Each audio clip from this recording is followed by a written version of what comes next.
This is a non-for-profit stream. This is for Free Palestine, about what's happening in Palestine. But it comes from a different place, and I want to show you and continue from the last stream that I did on basically, and this is an impromptu stream. I haven't notified anybody. Basically, showing you the fakeness of a people who tend to want to morph into society to influence it to some degree. Also, the fact that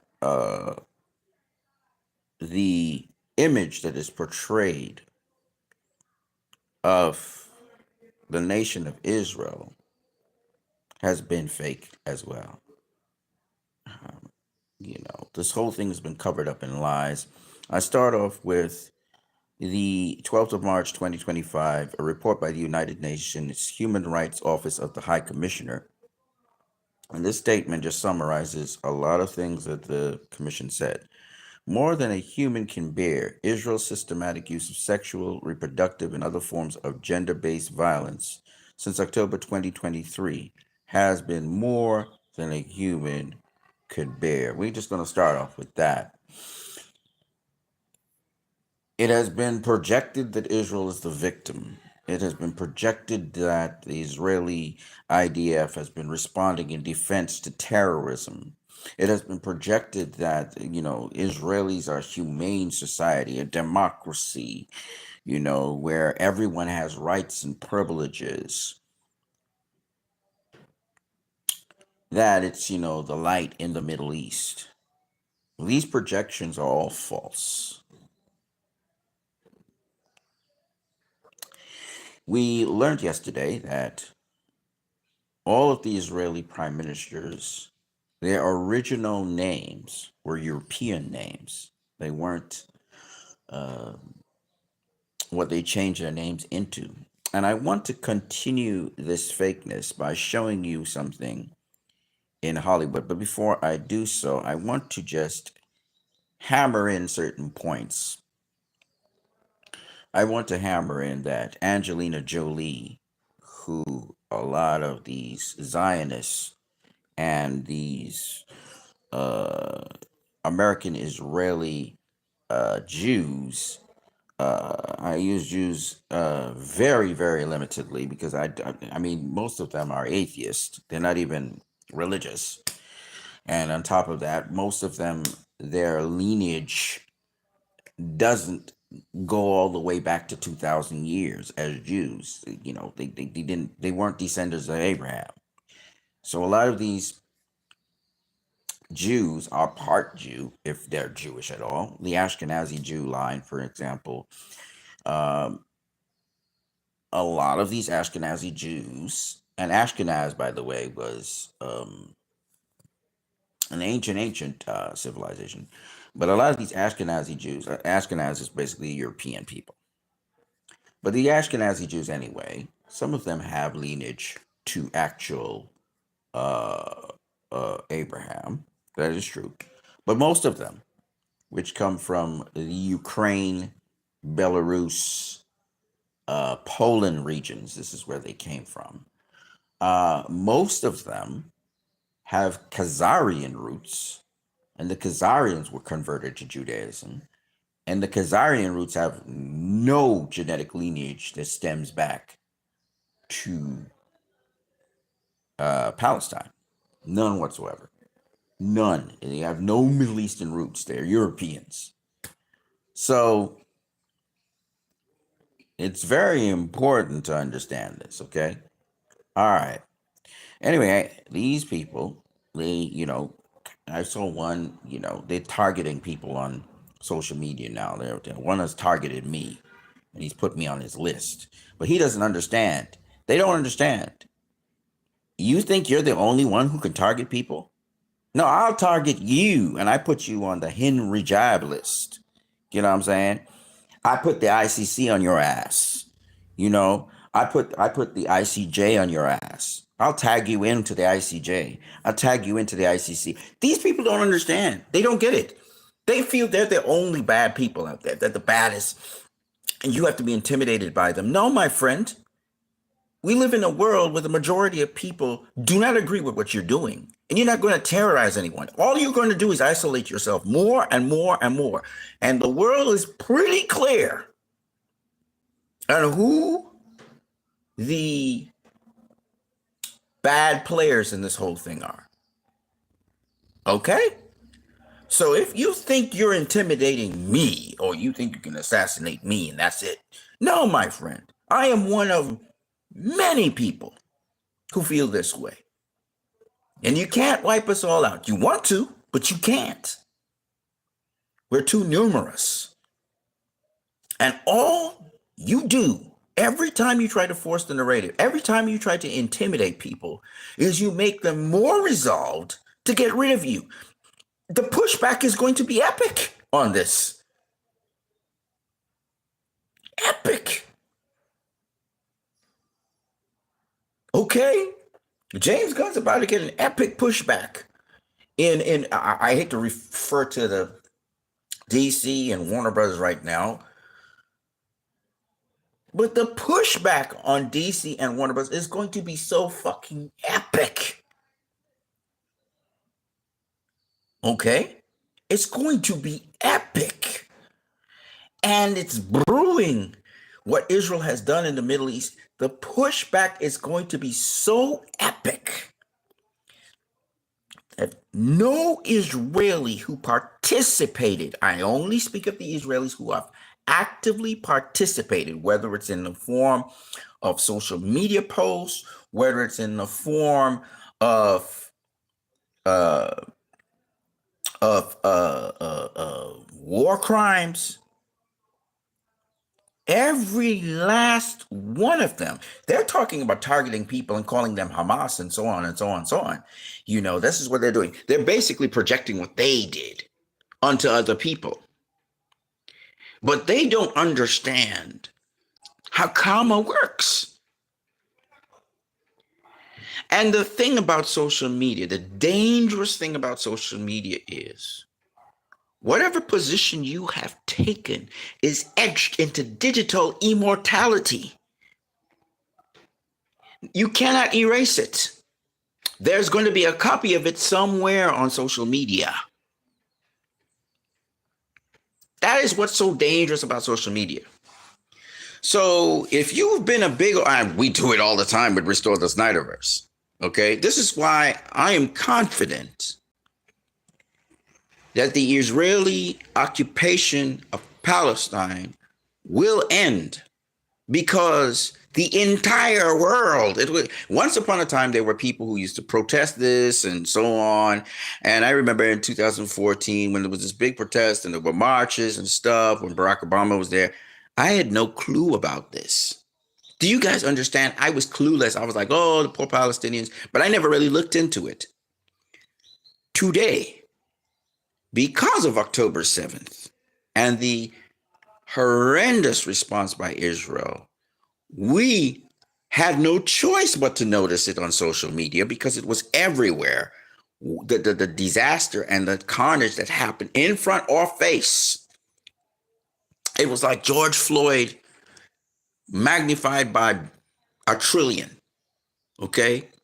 The whole world was horrified by George Floyd. And then the whole world got horrified by what it saw in Gaza. Then they started following more stuff, and then they realized these people have been doing this not just to Gaza, they've been doing it to the sovereign nation of Lebanon. And then they're the cause of the fall of the sovereign nation of Syria. And in the meantime, while it was a sovereign nation, they occupied parts of Syria. That's when stuff started to get real, when people began to realize who the true terror of the Middle East was. Who was the bad player? Then we started to find out how many United Nation resolutions and how many United Nation laws these people have broken. They trample on international law. They trample on the United Nations.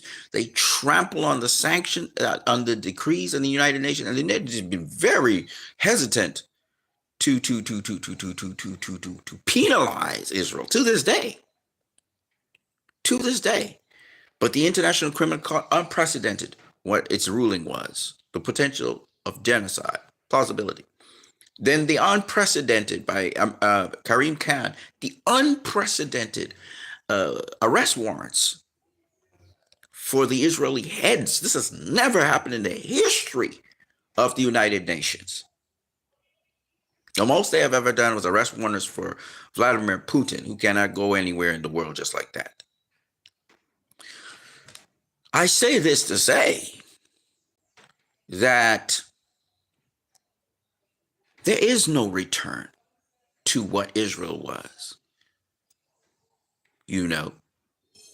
and there's no return for the American government either. They're absolutely 100% complicit in this.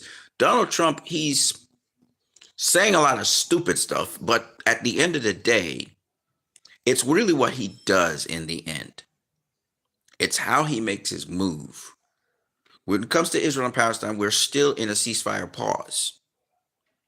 Never mind the ceasefire is being violated by Israel a number of times, but we're still in a ceasefire mode where there's not a full-scale attack on Gaza as was happening before. But there is a siege on Gaza right now. And while Donald Trump had some people who were on Israel's ass, one of the negotiating people who spoke on CNN, I believe, he said, Hamas, they're cool people. They're not really what, Israelis been talking about. He got fired, right? But regardless of whether they fire him or not, I don't think people understand what's going on. There's a war going on between Bush and Netanyahu. I'm not Bush, sorry, Trump and Netanyahu. Trump doesn't like being bullied. And yes, he took money. But I can guarantee you this, as much as he's talking crazy out there, he is looking for a way to stick it to Netanyahu. Believe it or not. He is looking for a way to get Netanyahu. He does not like Netanyahu. Personally, he didn't care if Gaza went down in flames or not. His thing is, we don't want no war where it makes news. Because I am a businessman and I'm about making deals and I want to get on with the Saudi Arabia thing. That's his main thing. Trump really wants to get a deal with Saudi Arabia. And if any clown out there fucks that up, it could be, if Netanyahu starts to fuck up that plan, Donald Trump is going to find, he's going to look, he's going to scrape, he's going to look for a way to take him out. Donald Trump is not anything. He's not a Zionist. He's not anything. Okay. He just plays to the base and crowd and crowds, and he's trying to find a way to get through this very tricky situation. The weird thing about his base is this: a lot of his MAGA base don't like big government. Trump said he's going to clean the swamp. A lot of his MAGA base wants America first. And what they are hearing now and what's been exposed is this is not about America first. This is about Israel first. So his base is pissed off. Then he attacks one of the faithful of his base, which is Thomas Massie. Thomas Massie he doesn't agree with several different things that Donald Trump has proposed. Okay. But I truly believe, I know this is going to be hard for some people to believe because Donald Trump's son-in-law, is invested in Gaza. But I'm going to say this. I'm going to put this on the table right now. And Donald Trump is a racist and all of that. But believe you me, Donald Trump doesn't want any, wars. He doesn't want any conflict or wars or anything which will disturb his presidency. He wants his presidency to be one where he's praised for his economic acumen. That's his strong point. He doesn't give a fuck about race relations. He doesn't really give a fuck about if Israel was to destroy Gaza, but he cares that if Israel destroys Gaza and kills out all the people, that it's under his watch. He doesn't want to look bad at all. This is his problem. Right now, they're keeping hush-hush what's happening in the West Bank. 40,000 Palestinians have lost their homes, etc. And they're trying to deflect from that. But because of social media, everybody knows about it. And then he made the fatal flaw. And I'm telling you, this is a fatal flaw, which he better walk back from as quickly as he can. Because the fire, he's about, let me tell you, he's walking a line. You know what they say, from the frying pan into the fire? He's right now straddling that line on the edge of the pan. He's taking the heat, but he can tip over and fall directly into the fire. And the fire he's trying to deflect that fire into, immigrants, and he's trying to deflect that fire and rage into, drug cartels and those kinds of bullshit. But the people will only buy that bullshit for so long. I'll tell you 2 reasons why. One, Trump can never secure the borders of the United States of America. That's just something that'll never happen. He's going to talk like he did. He's going to blow hard and he's going to send troops down there and all of that. He's going to use ICE and he's going to extradite a couple people as tokens. But ultimately, in the end, he's not doing anything that Joe Biden didn't do. Joe Biden was addressing all those things. People are in cages down in, Louisiana, all these other places. He's doing the same thing that Joe Biden has been doing for the longest while. The difference is Joe Biden was able to get away with it because people were pacified. Donald Trump brings extreme reactions by anything he does. So now he's drawing attention to this. And what's happening with Mahoud Khalil is just amplifying that. And the problem with this is not Mahoud Khalil. His own MAGA people are picking up on this. And the way how they're making laws and the way how people are getting fired is under a magnifying glass in Washington, D.C., because they're saying, oh, this motherfucker's a sellout. He sold out to Israel. He's just like all those other people. And as Marv Wolf said so correctly, he ain't nothing special. You see, they all thought he was special. They thought this guy, he's not part of the, swamp. He's not going to play ball like they playing ball. And as I said before, Trump is a guy with great rhetoric. He comes hard, he talks hard, but nobody's buying that bullshit anymore. And he knows it. He's very much aware of that. He knows actions speak louder than words, and people are tired of words. They want to see action. And he fucked up on the tariffs. He hasn't yet fucked up on Palestine. Remember, he got votes from the Muslim community and other people who, you have to understand, the majority of America right now literally supports Hamas. So when you heard that gentleman who went across to Palestine, you have to understand, a lot of these people who are dealing in Palestine, they have a lot of history there. They've been there, they worked there, etc. In Lebanon, in Qatar, etc. So they know the environment very well. So when that gentleman who spoke said, Hamas, they're just normal people like you and I, he wasn't speaking from a ignorant place. This is a guy with extensive knowledge of the area. So by firing a guy like that, you're really fucking up majorly. That's like how Warner Brothers fired the head of advertising and replaced him with this MCU guy Disney guy who's supposed to somehow make the advertising work for James Gunn. This is their hope. See, it's the same idiotic mindset. Oh, the people will go along if we send this propaganda, even though it's never worked. for Warner Brothers. And DC, I told you the government of the United States is very incompetent, okay? And so the actions they're taking, it's if they were more efficient and more competent at what they did, because it's all about, they're so fucking corrupt. It's all about money for them. They're making a lot of money. Elon Musk right now, he's going to benefit from this. But you see, there are checks and balances. Let me explain what I mean.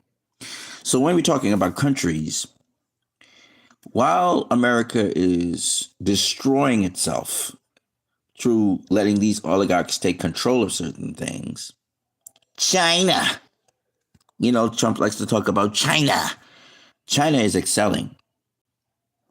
As America falls because they can't catch themselves, they can't put themselves in check, and they're recklessly doing crazy things. Elon Musk is recklessly putting AI into position. He's trying to, I think my country wanted to do something like that, not AI, but they wanted to make everything online access so that people didn't, you could bypass the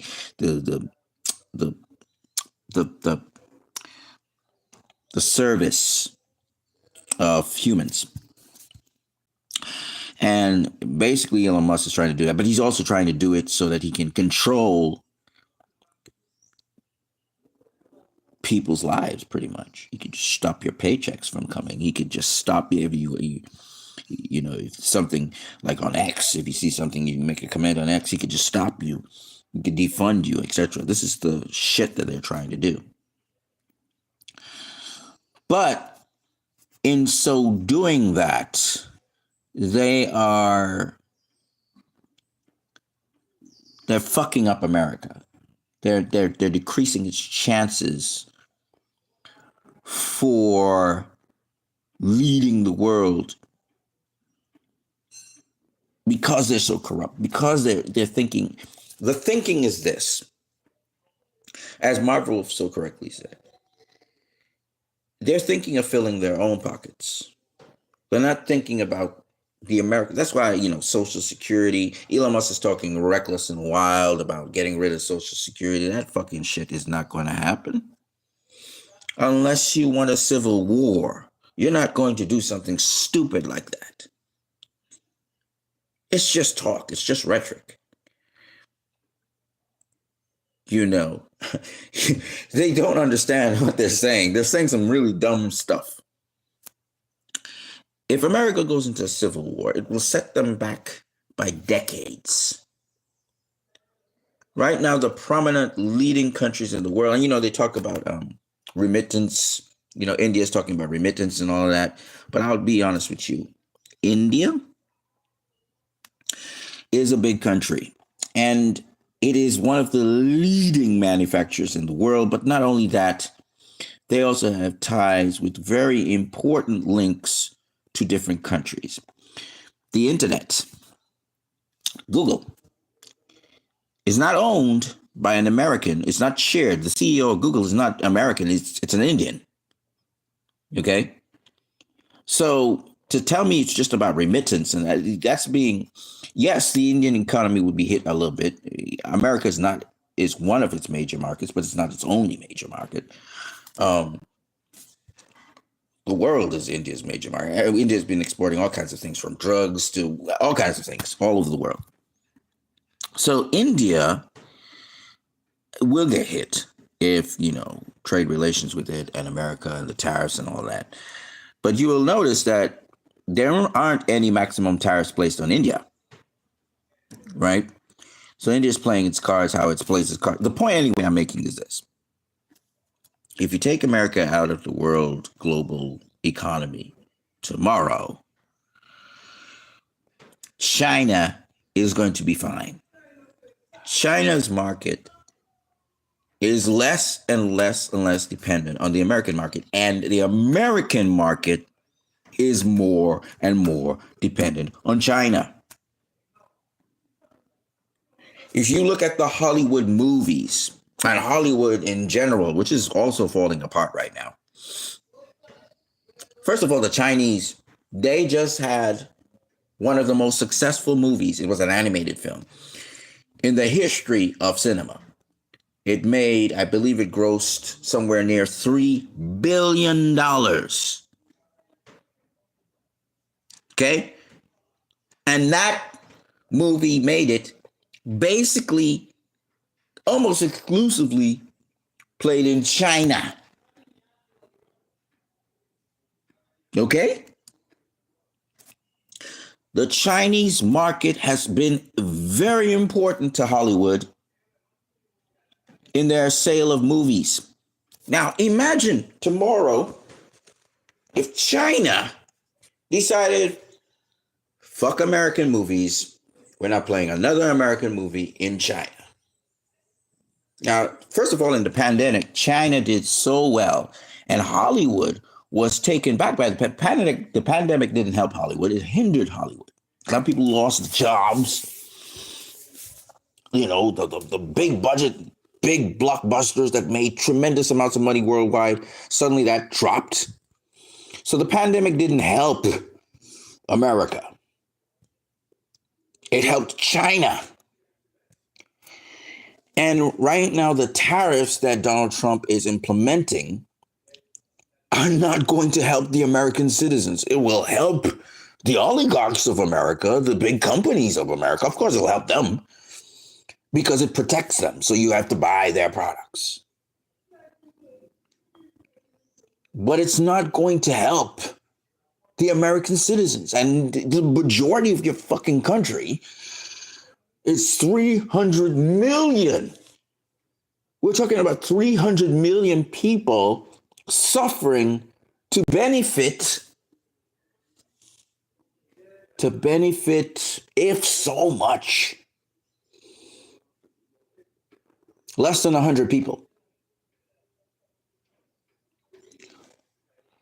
That shows me your economy is not as strong, even though you have a great GDP and you have some GDP growth and your stock exchange, Wall Street is doing well, and you have a lot of, probably have the most billionaires in the world.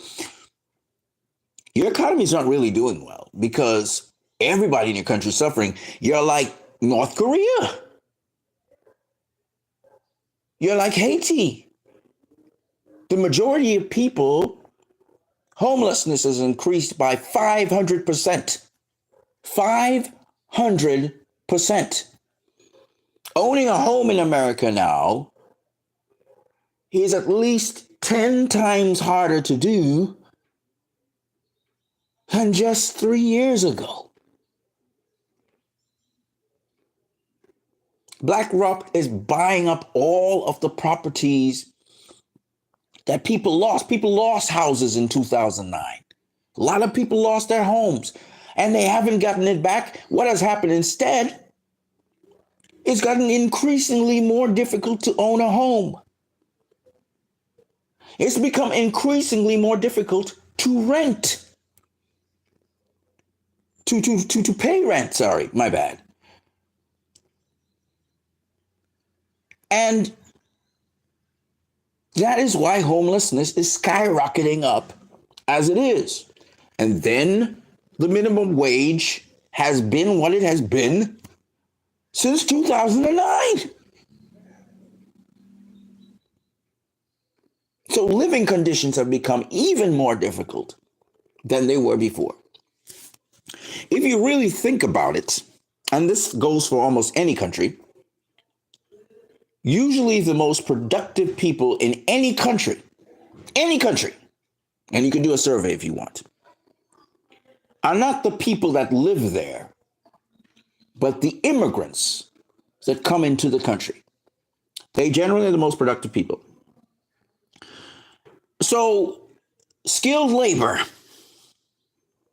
You're telling me you're gonna ban all immigrants from coming to America. You're gonna kick out immigrants that leave America. You're gonna kick out illegal immigrants, even though they're being productive and they're working, they have jobs, and they're contributing to the economy in tremendous ways that you can't even imagine. You're gonna kick these people out, and you're gonna keep the citizens who have squandered opportunities that have been presented to them.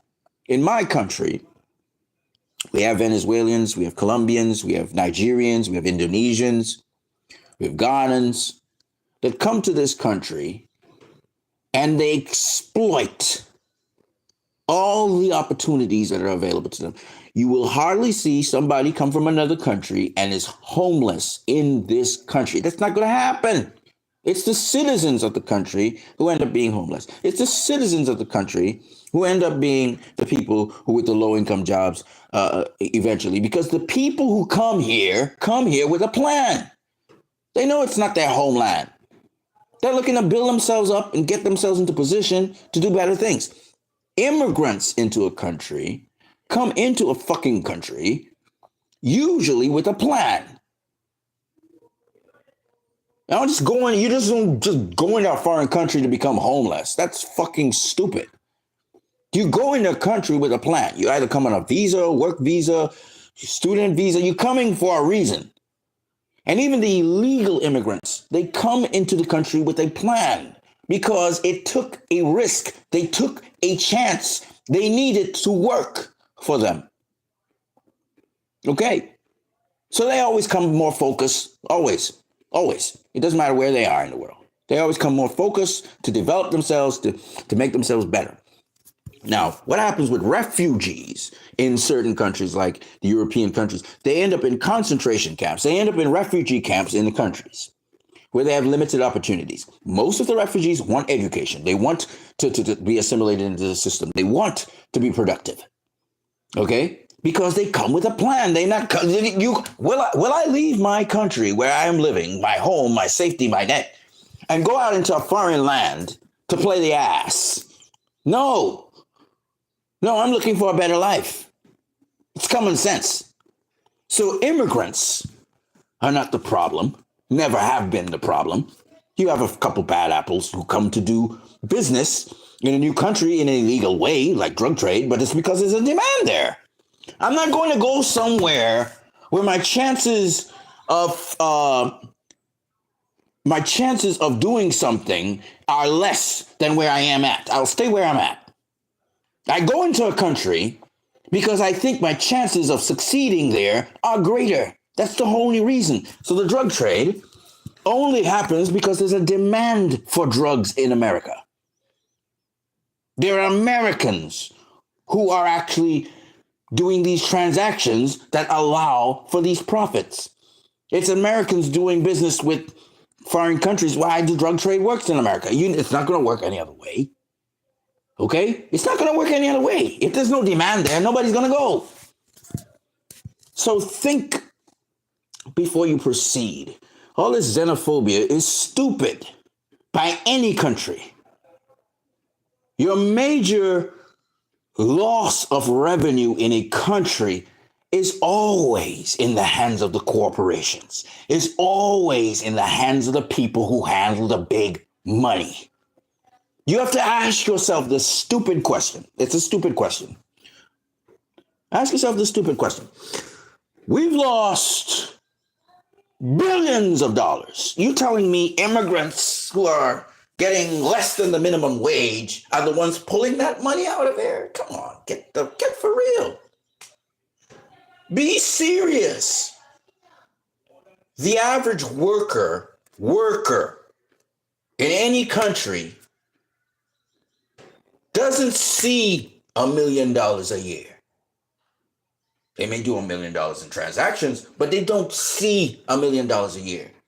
So how can you have a deficit of trillions of dollars and blame it on a minority of a population? It just makes no fucking sense. Okay? I'm just being real with you guys. So scapegoating immigrants, scapegoating foreign countries, they're trying to do espionage against us, is simply to hide the fact that your domestic issues you can't handle. You know what is going on. All the statistics are there. The people who are benefiting from the society are not the people who make up the majority of the society. The people who benefit the most are the people who are consolidating the wealth for themselves. It's selfishness. They're not re-injecting some of that input into the citizenry. Now, if you have a socialist government, my country has a socialist government in the sense that they have social programs, which they give back to communities, they give back to people. In the United States of America, there's little to none of that. You're on your own, homie. They used to have social welfare over there for people who are way below and they just couldn't, and some people abused it, yeah, but still, even if you abuse that program, you get a couple, you get, at the end of the year, you get a couple 10,000s, right? That doesn't account for trillions of dollars, man. Those trillions of dollars are going to wars. Those trillions of dollars are going to countries to fuel and keep war going. Those trillions of dollars are going into companies, and those companies are taking the money and consolidating it. They're not pushing it back into the society. Some of it, not all of it, some of it. To specialize, for example, to breed a new generation of savvy, business-oriented individuals, forefront in technology, etc. They're not injecting it back into the system. That's the problem. So that is why all of these little peripheral excuses that Donald Trump is using and that governments across countries use. I was listening to my own country. They use race a lot. Okay. They use racism a lot. But common sense tells us that businesses don't give a flying fuck who wins an election, right? Businesses don't care about that, right? They back both and they see who comes out and they're behind that guy, right? Because their interests will be addressed, okay? No matter who's in power, right? So they don't care. Individuals, however, like you and I, we care. But we never pay attention to what really is going on. We are always wrapped up in some bullshit and we always into some personality as if the personalities are what run the country. Personalities don't run countries. It's an illusion. Rhetoric doesn't run country. You know what runs countries? Law. Legislature runs countries. And you have to look at the policies. You have to stop looking at all that peripheral noise and you have to pay attention to what is the policy that we are implementing right now. Is it detrimental for us? Is it helpful to the masses? And I said the masses. I didn't say a certain ethnic group. I didn't say a certain race. That's bullshit. Immediately as you start to target different races and ethnic groups, you're now creating scapegoats. You're now creating a narrative where you can allow tyranny to begin and fascism to begin by scapegoating people. If there's corruption, there's corruption. Pay attention to that. Pay attention to the trail of money. Because I don't care what race you are. Class precedes race. It supersedes race every day, every time. There's no way the people who are delegated responsibility to run a country think they're anything like you and I. They don't feel that way. They never did, and they never will. They see themselves in a different class to us. And it's just what it is. You can like it or you don't like it. And they have an agreement between themselves of how they will juggle power. Because they don't care who's in charge. They just care that they get paid. This is about getting paid. So that's how the Democrats and the Republicans are now one and the same. That's how in my country, you talk about the leadership. It's basically the same set of people, and they're doing the same game. They're playing the same game with us. No matter what anybody tells you, it's the same fucking game for the last couple of decades. It's the same shit over and over and over and over and over again. Nothing new. And they play this game with us because they know we're going to always look for a scapegoat. Oh, it was this one, and they make it so obvious how they behave.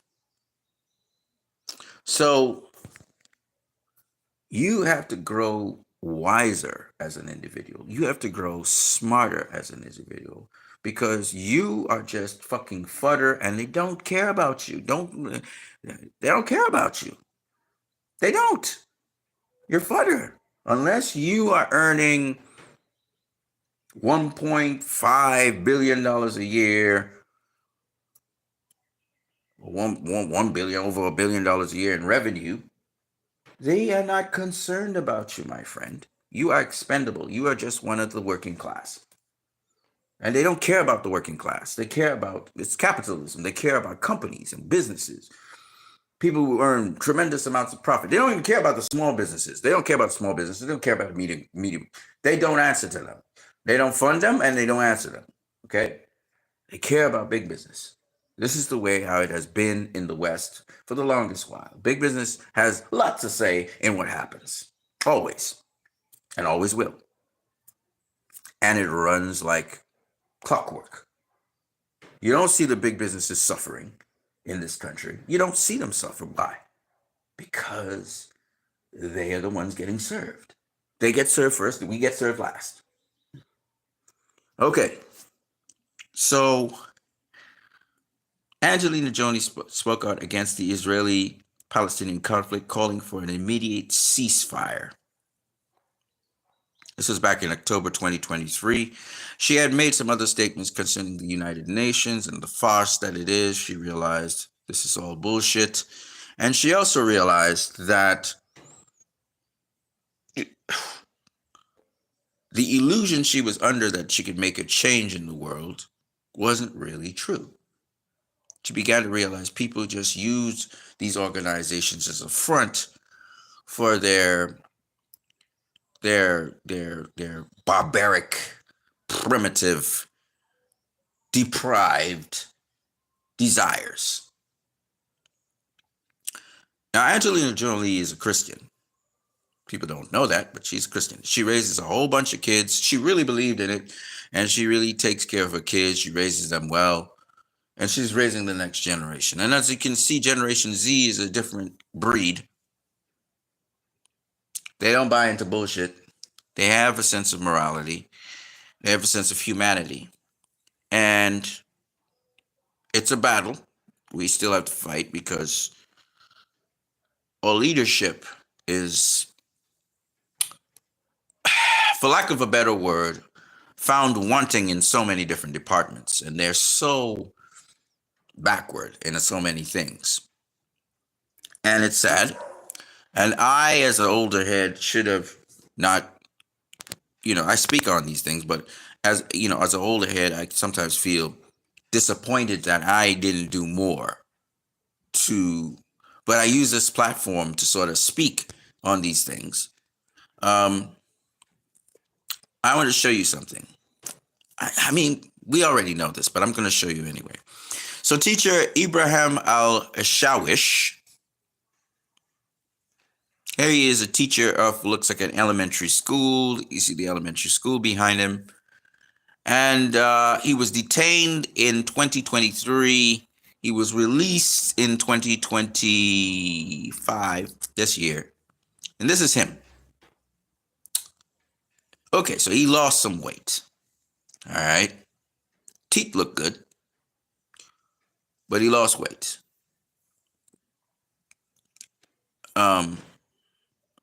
Which means either he wasn't being fed properly or he got sick with some disease, maybe cancer or whatever in there. But the point is, when we look at the Israeli hostages, they're smiling when they come out from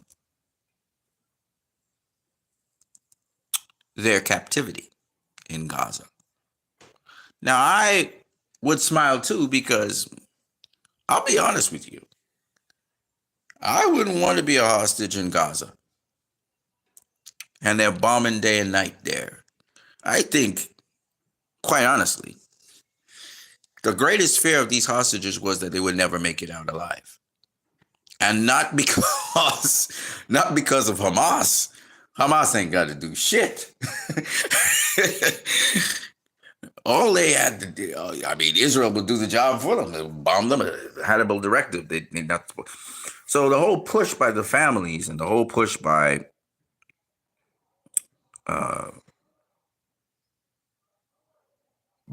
both the families of these hostages and also by the Palestinian side and Hamas is what allowed these people to come out. Again, the pressure globally, the marches, this pressure was placed upon Israel, and then Donald Trump sent, that gentleman into the Middle East, and he wasn't fucking around. He was like, he showed up. He made Benjamin Netanyahu visit him on a Saturday, which was their Shabbat. He wasn't playing around.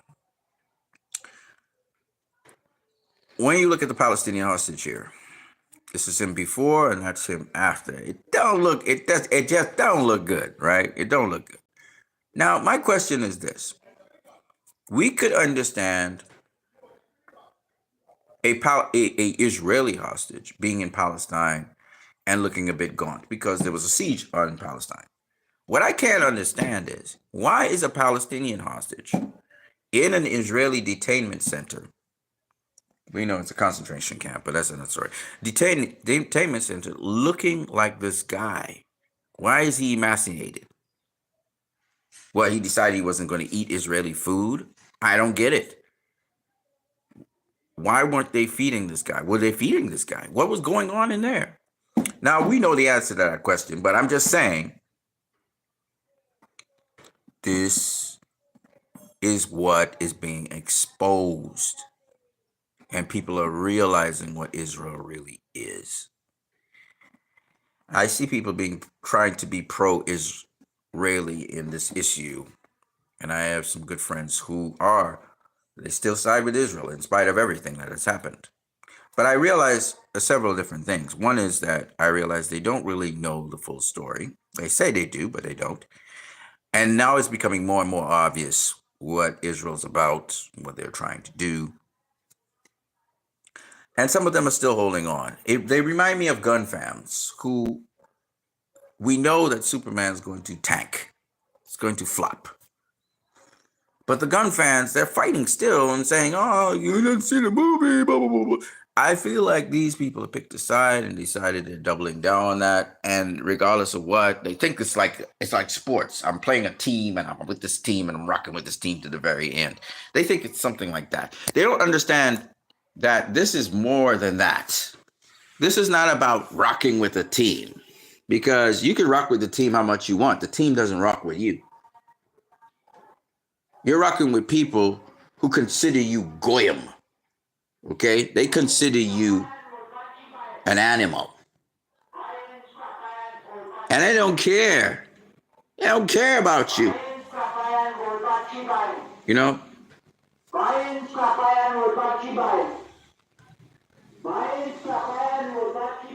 I'm going to show you some more.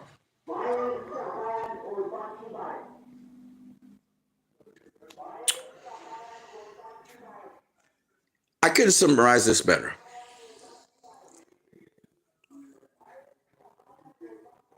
Mahmoud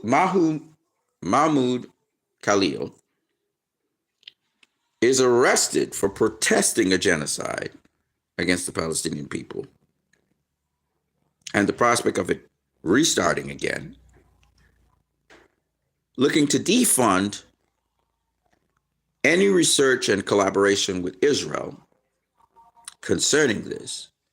Meanwhile, Benjamin Netanyahu is applauded in Congress, of course, bought out by the Israeli lobby, but nonetheless, in Congress for committing a genocide, and not just committing a genocide, but implying that he wants to commit more genocide, not just in Palestine, no, in Lebanon, in Iran, and in Syria.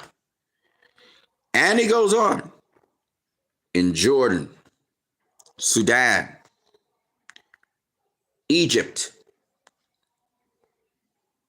This is his words. So not only is he content with having a genocide in Palestine, no.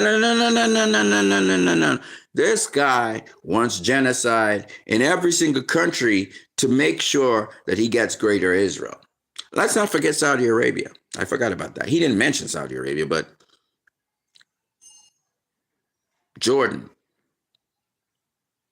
Okay? So how can you come to terms with that? Why have they abducted Mahmoud Khalil? They abducted him. They have no charges against him. They have no case against him. They have abducted him. The state agencies, ICE, DHS, has abducted Mahmoud Khalil. And they've abducted a number of people. Okay?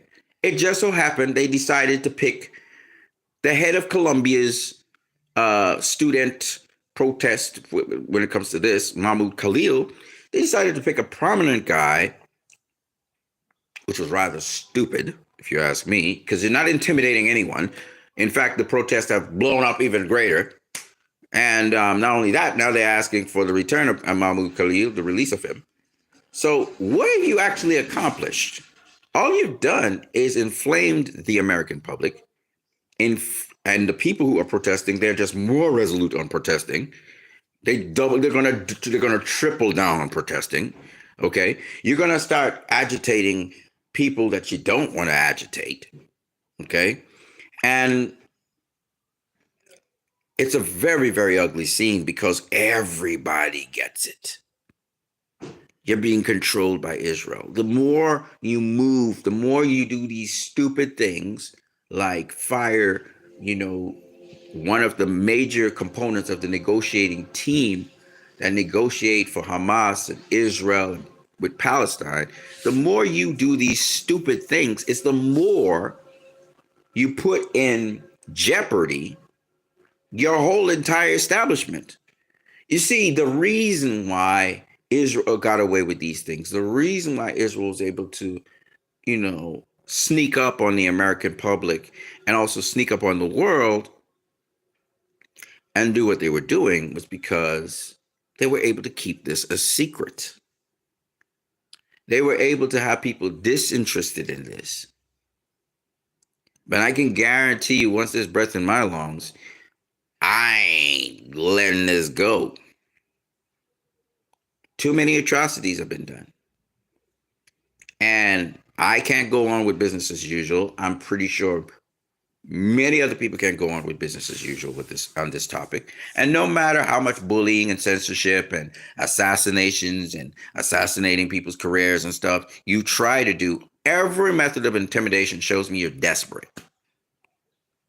The more you try to intimidate people is the more we know you're out of control. You're like, pause, stop, pause. This is what you're basically saying to us because you don't have an answer. You don't have a comeback of any kind. You can't even spin it. So you're using brute force. I'm going to silence Mahmoud Khalil by just erasing him. And you actually think by trying to erase him, you're making him into a martyr. Even if you kill him, you just make him into more of a martyr. And the people will become even more intense against you because not only have you committed a crime, you committed the ultimate crime of murder. And they're not going to forgive you for that. And the pushback is going to be so epic. So epic. We can't buy this. It's just like what DC and Warner Brothers is doing to the DC audience. The pushback is going to be epic. It's going to be horrendously tremendous. Every time you try to use the iron fist, all you're doing is agitating more resistance to what you're doing.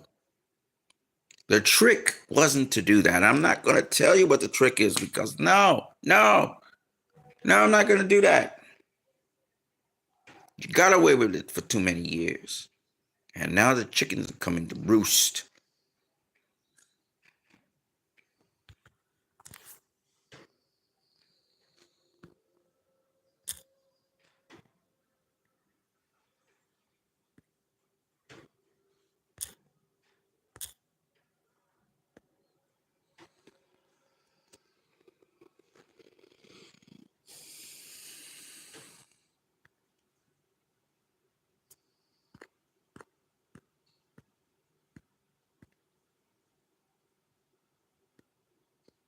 People are actually making memes on this too. People are talking about deporting Shai Davidai. He's a non-citizen Zionist, so they're like, deport his ass. It's so funny. All right. I mean,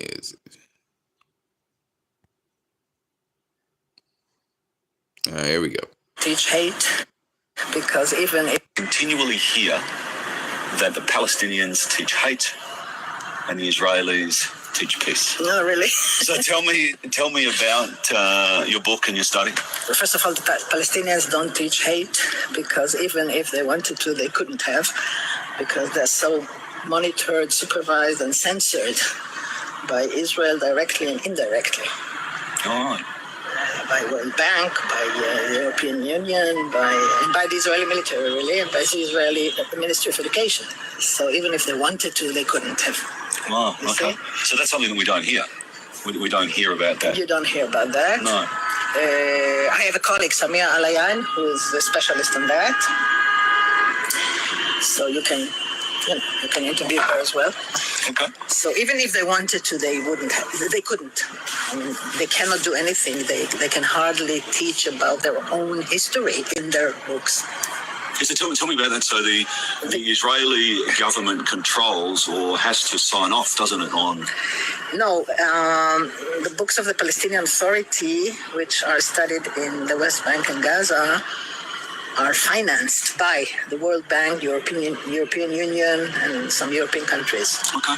And they all monitor and supervise and censor it, so it's indirectly through Israel. In East Jerusalem. Education in Pennsylvania. I stand with Doctors Against Genocide because every doctor should, in fact, oppose genocide. And make no mistake, this is inarguably, unequivocally a genocide of the Palestinian people funded by the United States of America. Therefore, I hold myself, my country, and its elected officials responsible for perpetrating this genocide. I call upon every physician to stand against genocide, and I call upon further the medical organizations in the United States to make a clear positional statement to, in fact, oppose genocide, to lead students like me by example. Lead by example to the medical students you are training in raising your voice and issuing a statement from your medical associations in opposition to this genocide. Thank you. Will he hear that the Palestinians teach hate? Okay. It's all over the place. People are talking about the Irish MP says he hopes Benjamin Netanyahu burns in hell.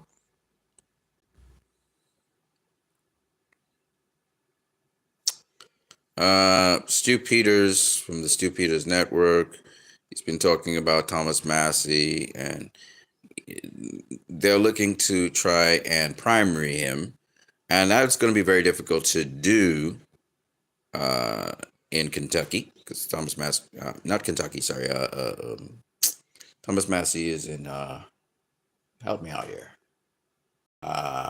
It's not Kentucky, it's, anyway, I can't remember the name of it for some reason. They can't prime, I don't think they can primary him. They'll have to cheat.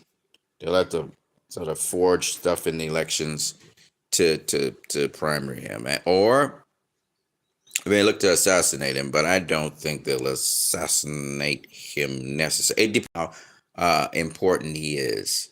He's just a dissenting voice. I don't think they'll assassinate him, but you never know. You just never know out here. But he's a cool dude. He's a good guy. He's definitely MAGA to the bone.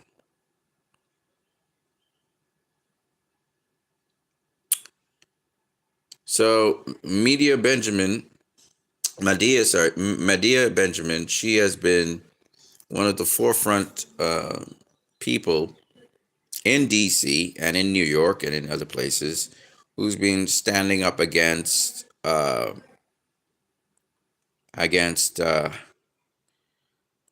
U.S. government, no matter who they are, Democrat or Republican, pushing the Palestinian cause primarily, but she has also been pushing healthcare causes.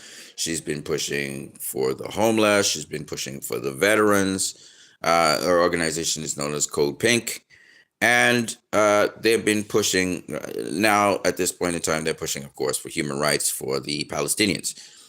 Now, our organization, Code Pink, has been pushing for a lot of positive things in the United States of America. She's obviously a humanist. She's also Jew. And she pushes for these things. Now, the prominent person in D.C. And now they're sort of dealing with the Palestinian issue in terms of healthcare.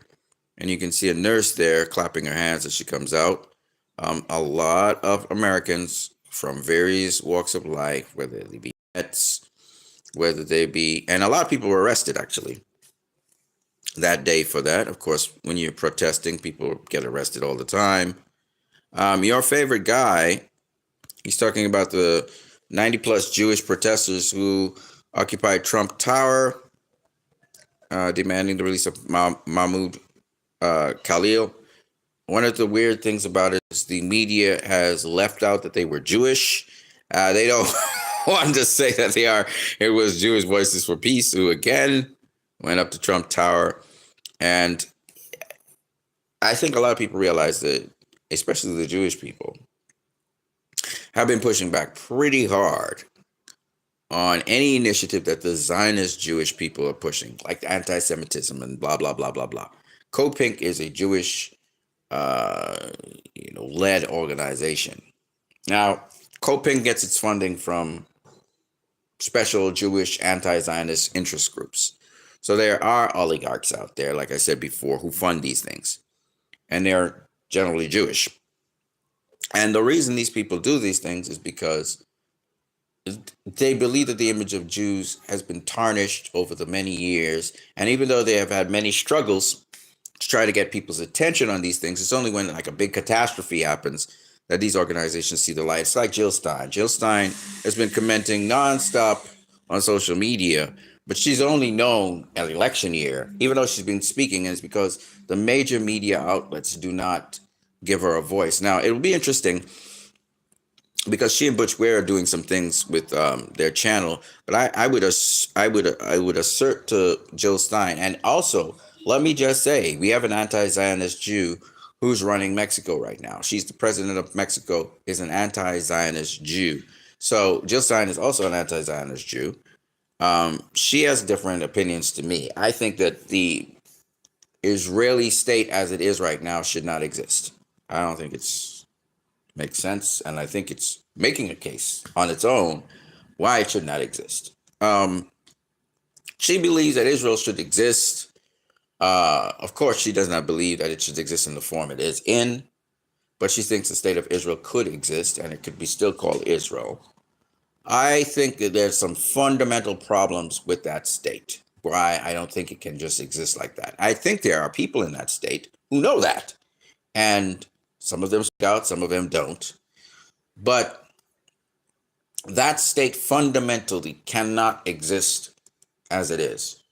I think ultimately, in the end, we will have something called Palestine. And I think Jews and everybody will exist in that state ultimately in the end. We saw that we had some terrorist organizations like Ergun that eventually one of the Ergun members became prime minister, I think the 6th prime minister of Israel. And these terror organizations formed the government eventually. You see that same thing happen in Syria. So it's weird when people say, oh, Hamas is a terrorist organization, therefore we shouldn't recognize them. Well, you're being a fucking hypocrite, because right now the head of ISIS and Al Qaeda, I don't care what you say, they from ISIS, they from Al Qaeda, and they cutting off people's heads as we speak. Okay? They're running Syria, and you guys are like, oh, yeah, everything's all hunky-dory. And you're willing to have them visit UK and visit the United States and visit Canada. What the fuck is going on, man? You can't talk to Hamas, but you could talk to Al-Qaeda? The people who allegedly caused 9/11? The people who allegedly are, they're right now, we see it on video, them shooting dead people, cutting off people's heads, burning down people's houses, making people walk on the ground like dogs and bark. Okay? Draconian. There's video footage. There's no video footage of Hamas doing anybody anything negative. Nobody. So how you don't want to do any business with Hamas, but you want to do business with HTS? The fuck is going on? Explain this to me. So anyway, the Jewish protesters, the Occupy Trump Tower, 90 plus were arrested. They demanded the release of Mahmoud Khalil. I feel like we're back in the 60s again with all this social unrest and people marching. And it's only going to get more intense. And believe you me, the people on the campuses have nothing to fucking lose. Some of them have already lost their degrees and been expelled from the school, and they're still coming, okay? They're not going to stop. You're not going to stop them. They're only going to get more determined, and they'll take to the streets as well. If they can't take to the campus, they'll take to the streets. They're not going to stop. You're not going to stop them. And quite frankly, they don't give a fuck about your degree right now, okay? This is bigger than that. What's the use getting a degree and then you're annihilated after? And they're seeing the same thing that we all warned them about, that this is coming to our shores. Now they're starting with the Palestinian person, but of course they have also hijacked a number of Jewish people. This is just the beginning of what they want to do. Will they get through? I highly doubt it, because I think the pushback is going to be so epic. You know, it's so epic that they're not going to be able to do that. Just like how they tried to do the shit with the tariffs, and the pushback was epic by Canada, by China, by Mexico. They're like, fuck you. You know what I mean? You know? So you're going to have to backstep on a bunch of stuff. And right now, the Khalil, Mahmoud Khalil incident that's going on, the abduction of him, it's only going to spark. What you've just done is you just caused a fire to be lit under people, because we're watching fascism. This is fascism, right? And boy, oh boy, oh boy, oh boy, people are going to, you just motivated a whole bunch of people to come after your ass. That's what you did. You shouldn't have done that. You shouldn't. Why Khalil? Pick somebody in the crowd and just, take them and, extradite them. The dumbest fucking shit you could think of. And that's why I tell you, the government's incompetent. They don't know how to do things on the slick. They don't know how to do things on the sly. And maybe they do it on the slick and sly, but it's not enough to command attention in the media. To send a message. They're not sending any message. The only thing they're doing is making people more determined to get rid of them, more determined to stop that war in the Middle East, more determined to see Israel pay for its war crimes, more determined to hold their federal government accountable for every wrong thing they've done. And believe you me, the international bodies, the ICC, the people they're trying to sanction and threaten, the ICC, the ICJ, the Hind Foundation, the human rights organizations, the military in various parts of the world, including Russia, China, Iran, Iraq, Saudi Arabia, the Arab nations, Jordan, etc. All of these people are in agreement, no matter what. No, these people are in agreement about one thing, that this ain't going on indefinitely. This is going to end. And people are putting their foot down. And you can see the United Nations tightening their grip on Israel. Israel, I think they withdrew from the United Nations or something. I don't know what they did, but I think the ambassadors are withdrawn or something like that. And I'm going to tell you right now, United Nations was the one who did the mandatory Palestine partition. And if they cannot implement their partition, trust me, the next move they're going to do is they're going to not recognize Israel as a nation. In the Middle East, they were about to get normalized. Saudi Arabia does not recognize Israel as a nation. Egypt doesn't recognize Israel. Jordan doesn't recognize Israel as a nation. Okay? Iran doesn't. Donald Trump wants that normalization like yesterday. He's not going to get it if he keeps on doing these initiations with the West Bank, with Gaza, with East Jerusalem. Okay, because it's in the open now. Everybody's seeing it. And there's going to be people who are going to pick sides because they want to pick sides. But the rest of humanity, whose humanity is realizing very quickly, one, our governments don't represent us. Two, that Israel's controlling everyone. And the population of the world doesn't like that. They're taking back the control. They're saying, no. The majority of your revenue comes from us. I'm going to show you one measure that the American population can do that would pretty much shut down the American government and fucking make them beg on their knees for the American people to change their minds. You have to understand something. All these lobbies and all these groups and even Elon Musk, they contribute chump change to these politicians and to the American government. You, me, and the rest of the world that pay taxes, we contribute trillions of dollars to the economies of our countries. Trillions. If tomorrow we decide, fuck you, we're not paying another fucking tax, and you know what? I'm not even fucking working. Shut the whole fucking country down. You coordinate with the unions and you shut the fucking country down. The whole fucking grid. Even essential services. Tomorrow, the governments will be on their knees begging you to stop that. You do a complete shutdown of fucking country. I'm not working for nobody. I ain't doing shit.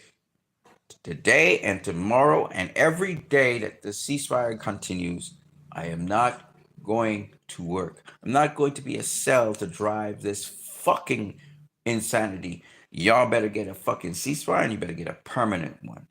If citizens and people who live in the country, who work and pay taxes, etc., if tomorrow they say, fuck all of y'all, I ain't working no more, I ain't no slave on no fucking plantation, I gotta say, I'm the boss here, you do what I say. If they do that tomorrow, all these fucking governments will change their tune. That's how powerful you are. Okay? We decided, and I decided, I'm not watching Netflix. I'm not going to put my money into Netflix. Fuck Netflix. And I canceled my subscription. With DC, I used to watch the movies and stuff. And I said, fuck DC. I'm not paying another damn cent.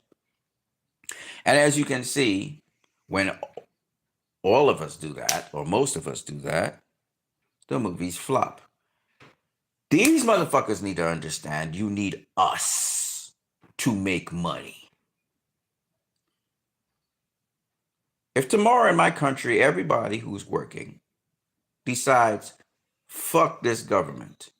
We're not going to work today. Everybody's staying home.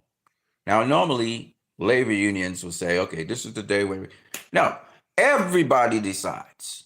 Police officers, fire services, electricity people, fuck all this shit. We shut this country down completely. Nobody's going to work. Not police, nobody. Right? Government might convene in parliament, but they ain't gonna have no electricity, no lights, no nothing. Shut the whole fucking joint down and say, well, you're not listening to us. I don't give a fuck what line of government you are. You are playing the ass. We're not doing anything until you sort this shit out. They'll hop, skip, jump, they'll leap, they'll do barrel rolls. Because guess who supplies them the majority of the money that runs this country? You do.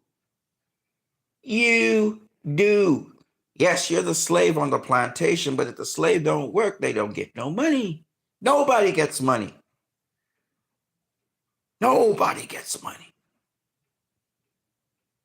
If you want a referendum tomorrow in any country, I'm going to show you how powerful you are. If you want a fucking referendum tomorrow, listen, we want to get rid of this government. We need elections tomorrow. A referendum to see this government if we want him or not. You don't have to wait 4 terms for that. All you got to do is shut everything down, shut shit down everywhere. Nobody's doing nothing. Not the private sector, not the public sector. Nobody's doing nothing. No buses running, no cars running, no taxi drivers. Everybody's sitting down home. And we're going to wait. We're going to wait. We're going to watch your ass cook in the fire. When you're ready to talk with us, let us know. If we need a snap election, we need a snap election. We'll vote your ass out. We get somebody else who will do what we want. Because we're the boss here, not you. We pay you to do your job. The sooner you realize how much power you have as a collective, you wouldn't let governments do the shit they're getting away with. No, you will have them hopping and skipping because you're the biggest donor. Still, to this day, you're the biggest donor. These businesses can't compete with you. They can't. Collectively, you generate more money for government than any one particular business. And even all the big businesses in the country were to collectively combine their capital together, join forces against you. You drive the traffic. You're the one with the purchasing power. You're the one that keeps them in business. If tomorrow you say, fuck all these businesses, I'm going with the small businesses, I'm going to invest in them, they're done for. They're shitting the pan. They're done. You fuel them. You don't understand your power. You just don't get it. They're using you. They trick you and they use you to get their wealth. But they need you to get their wealth. You see, they can't do without you. So if you flex your muscles on them, they cannot go up against you. They've been tricking you all these years. Oh, we're powerless. We can't do nothing. We just have to let it be what it is. So they can just rape us and murder us and pillage us. And we just have to take it up the ass. No, you don't have to take it up the ass. You don't have to. One strike. Throughout the country, everybody decides to come together. Fuck race. Fuck class. If you're a worker and you work for somebody, fuck them all. Nobody shows up. No transaction, no trade, no business for a whole entire day. One day. It only takes 1 day. A threat of that in 1 day, a coordinated threat in 1 day. And watch them beg and plead and grovel on their knees. You watch big, powerful businesses. They come begging you. They come begging you. Oh, here's this deal. Oh, we need to drop the price on food. Okay, we're going to drop the price on food for you. They come begging you. Like insurance companies come begging you. Because they need you. Get it through your thick skull. Get smart. Do you think governments, if they know you will hold them accountable, and trust me, bullshit flows, but money's different. When people, all these politicians cheat, lie, and steal to get money. You take that money away from them. They're cheating, lying, and stealing for what? It's pointless, right? You want to set something straight. You got to fuck them where it hurts. You have to fuck them financially. It's all about the dollars and cents, my friends. You hurt them financially, they learn their lesson immediately. They change their tune. You look at every single Hollywood strike. Every one of those CEOs has to cave in. Because if nobody's doing shit, there cannot be any product. And there's no product, I can't make money. Right? So you can be a tough guy and you can stand up to the people and we have the power and we're going to imprison you and we're going to put you in jail for this and blah, blah, blah, blah, and you can become fascist for so long. The fascism only works for so long. You can intimidate people for so long. So I'm trying to show you, if you flex your muscles as workers, you're not an entrepreneur, you're not a business person, you may have a small business, but you're not really a business person. Most of your money comes from somebody paying you. Okay? And if you believe, it's what you want, they're going to do what you want. That's just the way how this game is played. Politics is about what you want.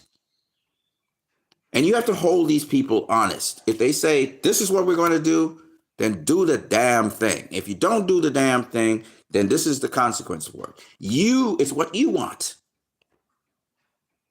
They're working for you. How come you don't understand this? Okay?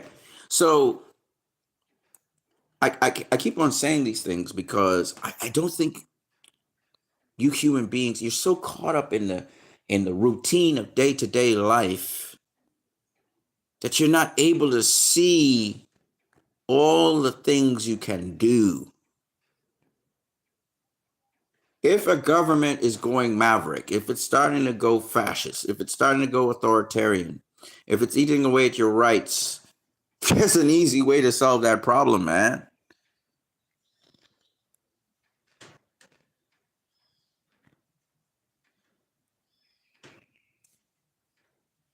Now, the thing about the United States of America is special. And it's why fascism in America, it's not that easy to implement, unlike the other countries. Is Americans love their guns. They're a country of people, almost, you go LA, you go New York, everybody in LA or New York goes on the firing range. Everybody knows how to shoot a gun. Everybody knows how to fire at people and stuff like that. So, and there are people who stockpile tons and tons of guns because they love guns, okay? In a country where everybody's pretty much loaded to the nine, somebody, at least they're always carrying weapons. It's very hard if you could disarm them. But it's very hard to say you're going to be fascist in a country like that and just kind of come out. You have to gradually do it. But even when you gradually try to do it, you have to understand there are people out there. There's already the anti-police sentiment in America. Okay? They've written songs on fuck the police and stuff like that, okay? And they have free speech and everything. So there's already not a very good sentiment in the United States about police. In my country, it's the same thing. Back in the maybe 4 or 5 decades ago, maybe 4 decades ago, it wasn't like that. People thought of police as upstanding, blah, blah, blah. Even though in the 1960s there was the riots and so on, people still had respect for the police. Nowadays, people see the police antagonistically. They see them as against them. Okay. So as a result of that, even though, I'm always happy that police are around sometimes, don't get it twisted. There's something in the back of my mind saying, I don't trust them though. That's just the way how that is. Now, having said that, because they're involved in so many things, right?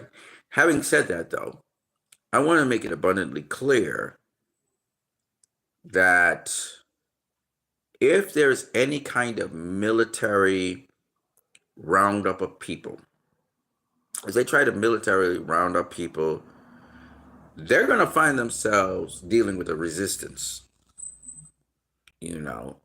I'm assuming they will start rounding up people in the north before they try to go deep south, because deep south's going to be a different ball game altogether. Everybody's armed. Everybody is. If you start something, it's going to be the Wild Wild West for a minute. Okay. And states are going to resist it, and people are going to secede. They're going to break away from the Union, and there'll be a civil war. So all I'm saying is that United States of America is not a place where you want to just openly, the Democrats were really good at being fascists. They were able to keep the public to a certain degree sedated while they did their fascist acts, because most people think that the Democrats as people who care about the people, but they don't. Not anymore. So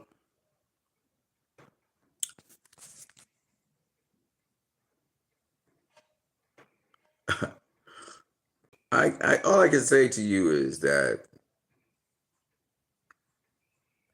oh yeah, this is the agent that they fired for saying that Hamas is cool, and that he's doing the interest of America. He's not doing the interest of Israel, and they fired him for that. Which is still on the nose. We realize, oh, so you're saying it's got to be Israel's interest.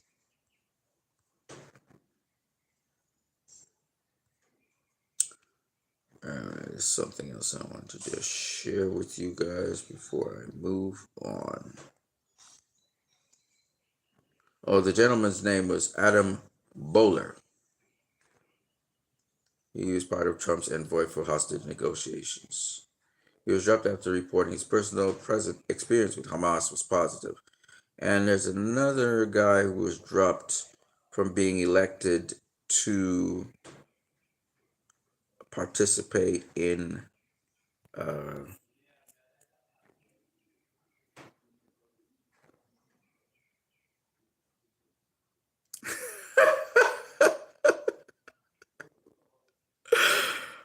my God. See, people do memes all the time. And the memes are so funny. So he says, the Fast and the Fuhrer, Heil Tesla. Oh my gosh, that is so funny.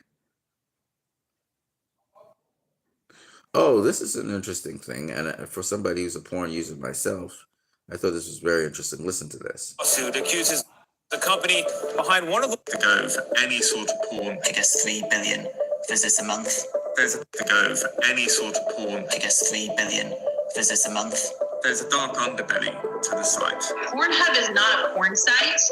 It's a crime scene. A new lawsuit accuses the company behind one of the world's most popular pornography websites of running a criminal enterprise. Every single day, the equivalent of half of Netflix's entire library is uploaded onto the site. It includes videos where the person is being sexually assaulted, underage contents, revenge porn. I would message them over and over and over again, telling them the actual age I was in the video, and they would respond with, okay, well, prove it to you. MindGeek is such an influential company, and yet it operates almost entirely in secrecy. Bernard Bergamar is the majority owner of MindGeek, the company which owns Pornhub and lots of other porn sites and studios. But until last December, you Google Bernd Bergmayer's name, and you come up with about 3 results. To think that you could be running the 9th most visited website in the world and no one even knows your name, I think is quite unbelievable. We decided that we had to track him down. To go out of Now, any sort of porn. this is very serious. The person who owns all the major porn sites, he's a Jewish guy.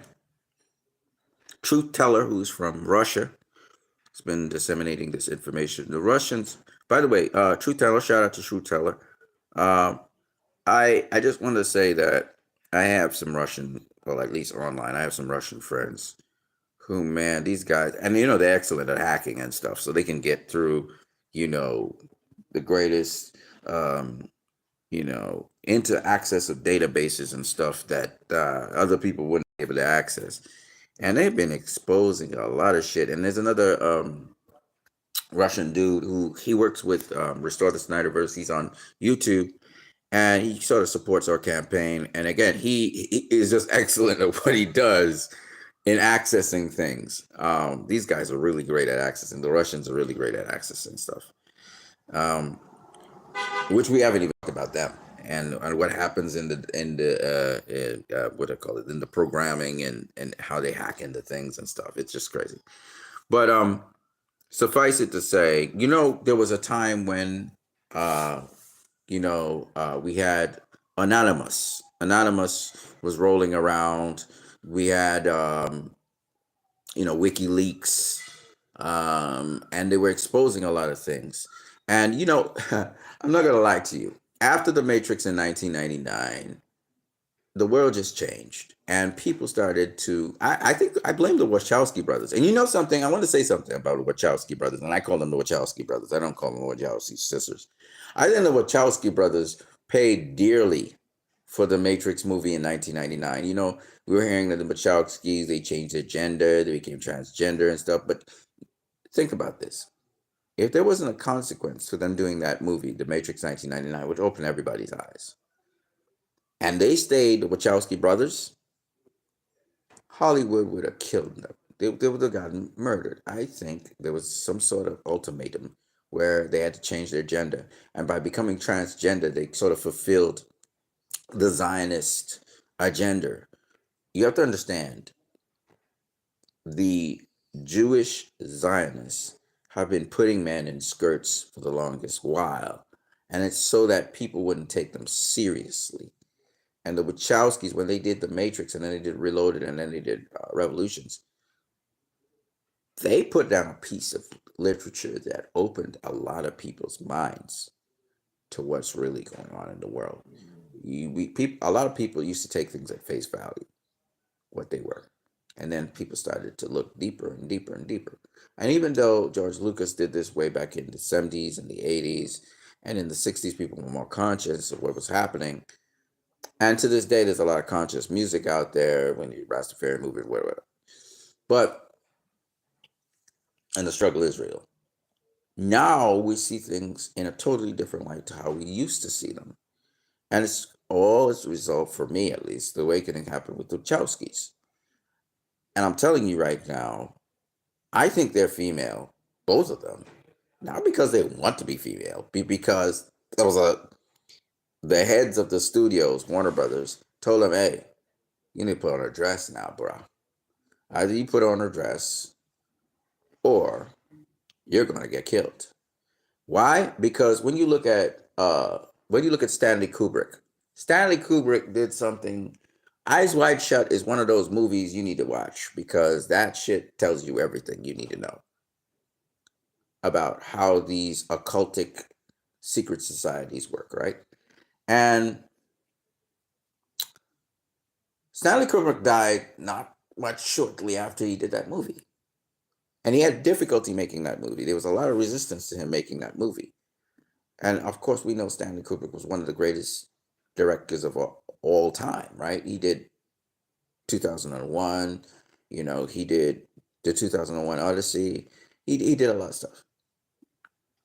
The thing is, and 2001 is still a great piece of work of art, because we're coming into that age like 2001, where we're exploring other planets, we're exploring other worlds, we're going to the edge of where we last were, the solar system. We've been the technology, the AI, and so on. We're getting to that point. Now, here's the question I have for all of you out there who are watching this video and have been watching this video for the longest while. I don't know why you're watching it so long. This video's been very long. But here's my question for you. Which do you think is going to take us down? Do you think it's AI that's going to take us down? Or do you think that it's that same group of people who have an agenda, who the Wachowski brothers had to turn female in order to avoid dodging the bullet and getting killed? Who you think? You think it's AI or you think it's these people? Even when we clamp down, let's say Israel becomes dissolved, we have free Palestine. These people are still going to roam around. They're going to still exist. And no matter how much ICC or jurisdictions charge a great number of them, we never got rid of the Nazis. The Nazis are still there, right? And we're not going to get rid of these Masonic, Zionist, devil-worshipping people. We're not going to get rid of them. They'll just spread to another area and continue their plans, right? Because the banking sector is still going to be there. Let me explain a couple things. I'm going to start talking some really radical stuff that's going to mess up a lot of y'all, but I don't care. I'm going to say it. One, I hate banks. I've always hated banks, okay? I'd quicker put money in a credit union. I'd quicker put money in a unit trust than I would put it in a bank. I hate banks. Why do we have banks, ladies and gentlemen? Think about what I'm saying before you answer. Why don't we just get rid of banks altogether? Who instituted banks? The Rothschilds, right? They were the first banking organization. The Rockefellers then worked with the Rothschilds to build the empire that they have now in America, the Federal Reserve, the drug industry, right? Rockefeller, right? The transit systems in America, the form of governance that they have now in America, which is like the policing, the infrastructure for how legal affairs are carried out in the United States, the media, okay? These people are the people who put these things in place. Remember, America moved from small town, village, I go to this town, I go to this village, right? Into cities, into urban metropolitan. And this came as a result of trains and the railroads, the extensive railroad network system that the Rockefellers put down, okay? I'm saying this to say this. Before there was banking, people still did trade. They still did commerce. They carried on their lives. So why do we need a banking system? If we get rid of the banking law, or we have our own sort of way, in my country, there's something called the SUSU. If we keep credit unions, right? Credit unions work on behalf of people. They have a different structure to banks. They're more personal to take care of the needs of people. They help people save properly. They have better interest rates. Credit unions, we keep that. We keep community fundraising. What I mean by that is, like a SUSU, people have a hand, people invest into one thing, somebody gets a hand, whatever. It rotates. So there's one person, and nobody's getting robbed. You understand what I'm saying? If we go back into those systems, the credit unions, the way of circulating money in communities where people get their turn. It doesn't have to be communities, it could be families, but it's better if it's communities, okay? Because each person gets a tremendous lump sum that everybody funnels into. So everybody gets a chance at a lump sum. That's what's so cool about communities. And your turn may come up maybe in 2 years' time, but you're going to get a big lump sum. You're going to get something like maybe $200,000, $300,000, maybe even $1 million. But the key thing here is everybody keeps, because of how many people there are, somebody gets their turn. So let's say maybe you have 10,000 people who are all scheduled to get money at the end of this month, that month, the other month, right? 10,000 people. Maybe it's bi-weekly or maybe it's monthly, whatever. However you choose to do it. But you get your money, you get your currency, maybe. Okay, let's do it like this. It's 10,000 people. The last person who invested, it'll take them maybe 5 years to get $1 million. $1 million is going to be dispersed to you in 5 years' time. You tell me that's a bad deal? You fucking kidding me? Right? All I'm saying to you is that that's better than a bank, because a bank charges you. They take your money, they multiply your money, and then they use it as usury. Whereas if you're circulating money, everybody's contributing to one person, one individual. So they become a millionaire, or they at least cross $1 million. And then everybody gets a turn to have that opportunity. That's huge. That's huge. We don't need banks for that. Why do we allow our salaries to be funneled through banks? So that the bank can use our money, multiply our money, make money off our money, big money off our money, and then charge us sometimes for housing it into the bank. That's usury. That's not even biblical. You know what I mean? This is the problem.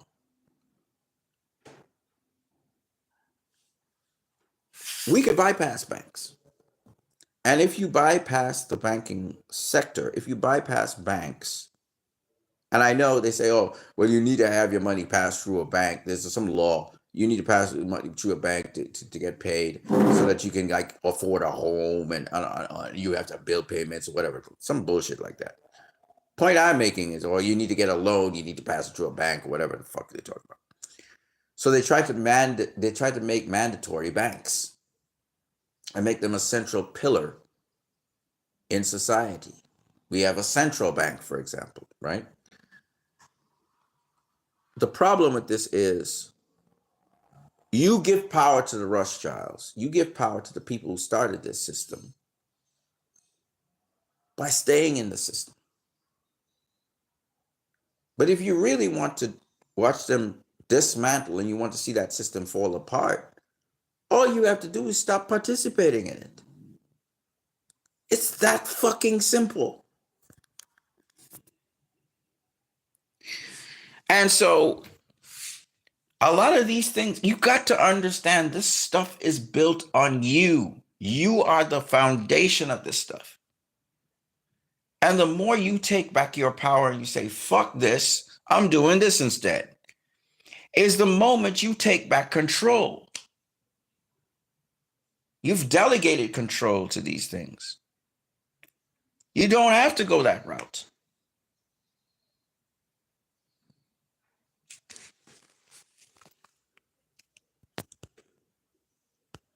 So I hope this stream has helped some people to get smarter, wiser, and to be wise enough, smart enough to educate other people around you of what you have power to do and what you don't have power to do. And collectively, you have tremendous amounts of power. Tremendous. Because everything is built on you. Believe it or not, whether you like it or not, you, the common man, you contribute tremendously, economically speaking, to any country you're in, just by your sheer numbers, because your numbers are huge. If you have, let's say, 60% of 300 million people, 60% of them are workers, right? It's much more than that, but nonetheless, let's just say 60%. So 60% of 300,000, that's somewhere in the vicinity of, what? That's about what is that? It's about 36. That's 360. Sorry, that's 200,000. Just hold on. 680. Right. So it's about I think about 180 million people. Right? Probably more. But anyway, I think it's 180 million. 180 million people coughing up $2.2 trillion. 4.4 trillion dollars, right? To an economy. In my country, I think it's 1.5, 1.6 million people, right? And they contribute, in terms of TT dollars, they contribute billions of dollars, and hundreds of billions of dollars to the economy. So think about this. If you reroute some of those hundreds of billions of dollars, never mind some of these people are generating the major, like natural gas. They generate, ridiculous incomes for the country because they're harvesting the natural gas, whatever. They get a pay slip. They don't get a percentage of that. Okay, they don't get a percentage of that. They get a flat rate. But they're the ones that are doing the natural gas mining. They're the ones that are refining the natural gas, converting it into other products, shipping it out, etc. It's people doing this. And that's what you don't understand. You consider yourself just a minor laborer. It's like the construction industry. If the masons decide tomorrow, fuck this, I'm not doing any mason work today. I'm going to shut down everything for a whole week. Then the construction industry is fucked. And yeah, you could bring the Chinese to Trinidad. You're still going to need labor from the Trinidadians. Okay. So you have to understand what kind of power you have. And I don't think you do. I think a lot of you are complacent with your power. And you're not willing to be proactive with it. And because you're so used to being abused and told what to do, you feel safe in that. And that's not a safe place to be, quite frankly. I prefer to be calling the shots than having the shots called on me, when the people who are calling the shots on me are being paid by me. I'm paying you to tell me what to do, and I'm not questioning it. Which fucking shareholder of a company doesn't question the company's strange practices and wanting an accountability for their investment? We're the ones investing in the country.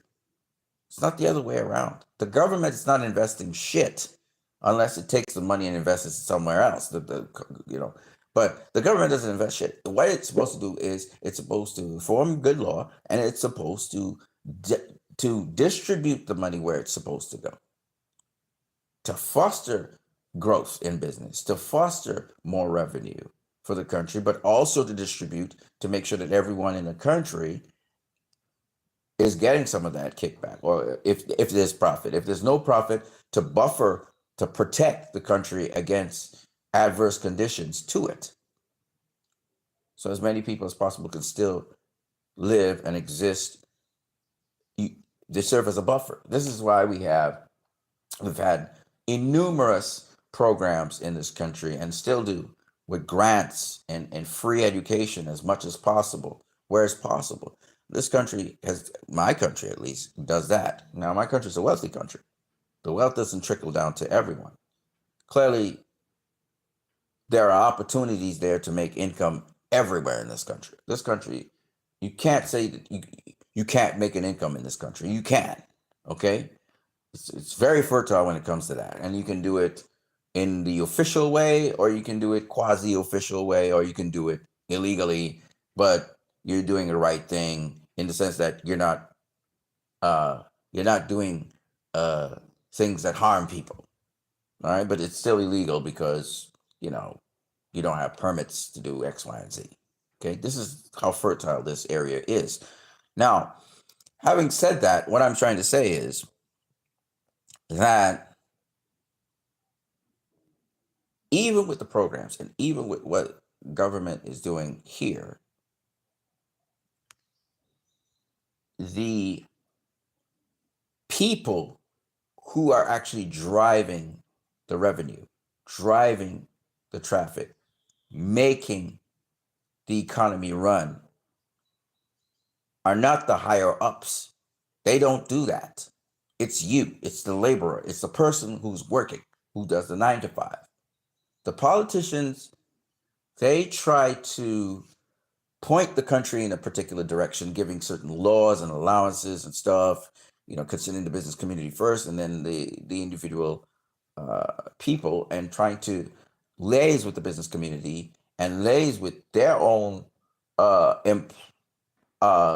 organizations of employment to ensure that the people are best served, right? And also the businesses at the same time are able to do what they do, make profit. So that's the balancing act. That's what they are for. Now, to say that you don't play a major role in this, because without you, nothing happens. Nothing. Literally, these people will be running a country of nothingness, right? The whole purpose of the politician is to serve you. That's not what they do, but that's why they're there. Otherwise, they're redundant. There's no need for them. You can get rid of them, right?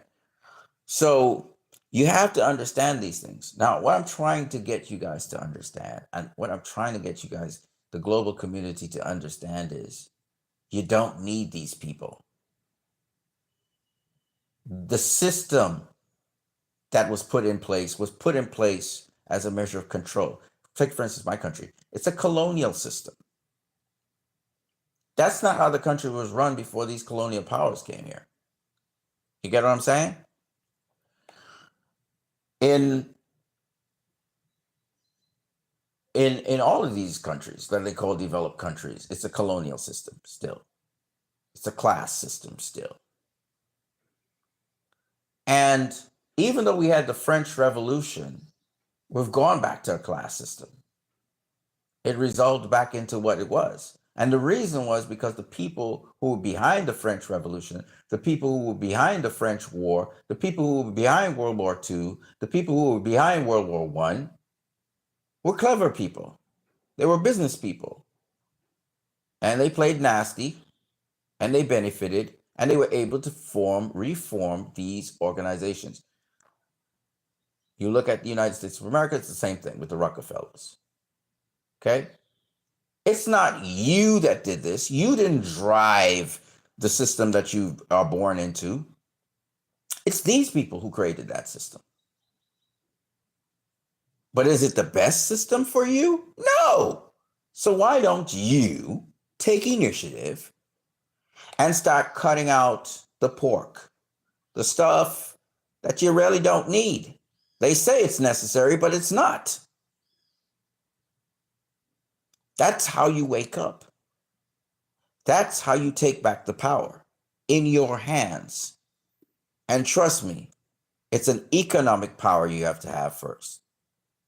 The Chinese, they got smart. You look at the Chinese are really smart people already, but they got smart. They understood that they needed to support themselves. As I said before, China doesn't need Hollywood anymore. One of the highest grossing movies of all time was shown in China, and the Chinese economy alone drove that movie to success. China tapped into its human resource, and its human resource shows its power. And you don't need your governments to do that for you. You can do it yourself.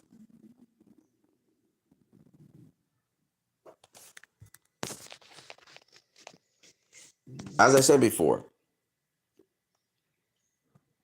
we have a system of order. You have to question that system of order. If you really want a future that somehow benefits you and benefits your children and really causes a brighter future. You can't keep doing the same things you've been doing all along. Some people are comfortable with that. You know, they're fine. So they like how things are going. Good for them. But for those of you who don't like what's going on, those of you who are suffering by what's going on, you have to look for an alternative way, just as how Russia has looked to BRICS. China is with BRICS. Iran is with BRICS. They're forming their own community. And they're saying, fuck America. We're going to do things by ourselves. Well, guess what? So can you. So can you. We did it. We formed SnyderCon. We did our own Snyder thing. We formed our own community.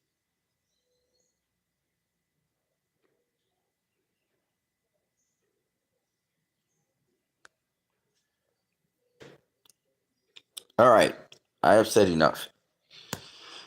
I'll go on in more detail with you guys at another time. I spent 2 hours. I don't mind spending 2 hours with you guys because I feel like this was time well spent. I'll see you guys later. I'll tell you something. As someone who understands that everybody has aspirations and dreams in this life to accomplish X, Y, and Z in this life, I respect that, but understand you can't accomplish anything in this life solely on your own merits. You always need people. I'm going to go out there and sell in a couple of minutes' time, and I'll need people to buy my product. And those who want my product, they'll obviously come and do business with me. But the point is, because I need people to buy my product, it also means I am obligated to the people to give back to them something from my business. You see, if I start that practice of giving back, then I'm able to distribute. I can still live, but my business can give back. And you have to start practicing it early. You don't wait till you're a successful business to do that, because by the point of time that you get to be a successful business, by then you're not going to be looking to give back because you practice not giving back. You have to start in the earlies. You have to have that as part of your norm. Another thing I want to say is, people say, sometimes you're not in the position to give back. It'll affect your future growth in your business. Yes, you have to be sensible as a person. You have to know how much you can give or when you can give. I'm not telling you to recklessly give and destroy your business in the process. But at the same time, it's very important. If you're going out every single day, you should be able to give back every single day in some way, shape, or form. It's a challenge to business people, because the way how business is done, and they say maximum profits, you don't get maximum profits by hoarding everything, by consolidating everything into one. You get maximum profits when you keep circulation going. It means you're not just injecting back into your business, but you're also injecting back into society. And when you inject back into society, you're not looking for profits in return. That's what makes socialism so important. It's about your society growing, and by it growing, it can purchase more. And when it can purchase more, you're right there because it's free advertising you just gave, right? So they'll purchase more from you. They build a more relationship with you. You grow. As you grow, they grow. As you expand, they expand, because they're going to put out a good word for you. And you're going to find you getting open markets to other places. And you have to keep that same principle going. You have to give back to them. You have to keep on giving back to them. You can't afford not to give back to them. And the more you grow is the more you can give back. That's part of the investment. But the investment's not short. It's not short term. It's a long-term investment. It's about human resource developing. This is what China did. Your human resource develops. And as a result of that, they're capable. They get into a different class of economic class. And as a result, they can contribute more to your business. They can expand your business more. Your business now becomes multinational because you have more skilled labor from the very human resource you developed. You have more income because that human resource has been developed, so it has gained more income. It's like taking care of kids. It's like investing in children. You start investing in communities and people, you're going to get returns. It's not immediate. Okay. And this is the principle in which businesses need to be governed by.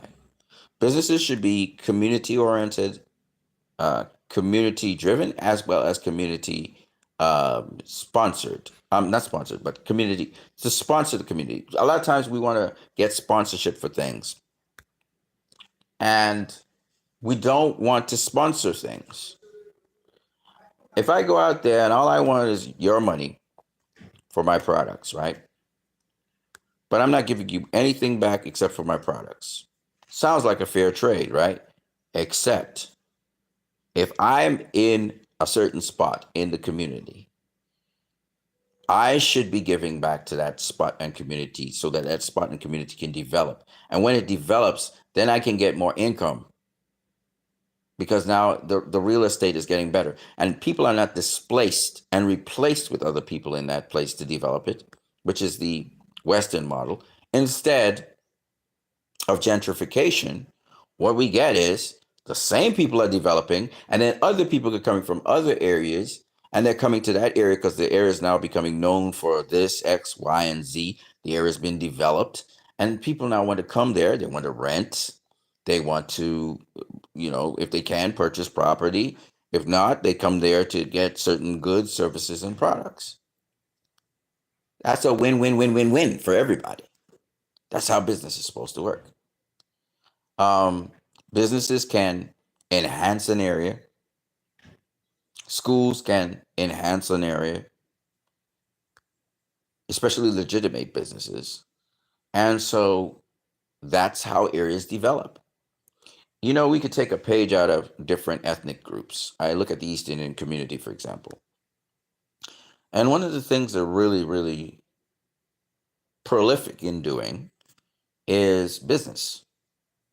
They develop an area by starting businesses in that area. And they incrementally expand their businesses. But what makes them so good is the fact that, and this is a thing with business that I'm talking here, they're very transactional. They're willing to negotiate with you for a fee. So, for example, someone would say, man, I don't know if I could afford X, Y, and Z right now. They'd be like, all right, I'll take 30% off. Give me what you have. In other words, the transaction is more important than the actual nickel and dimes. Because when you're trying to get your business off the road, it's more about building relationships with people. It's more about, getting as much activity as you can. It's not necessarily about profits. It's about activity first.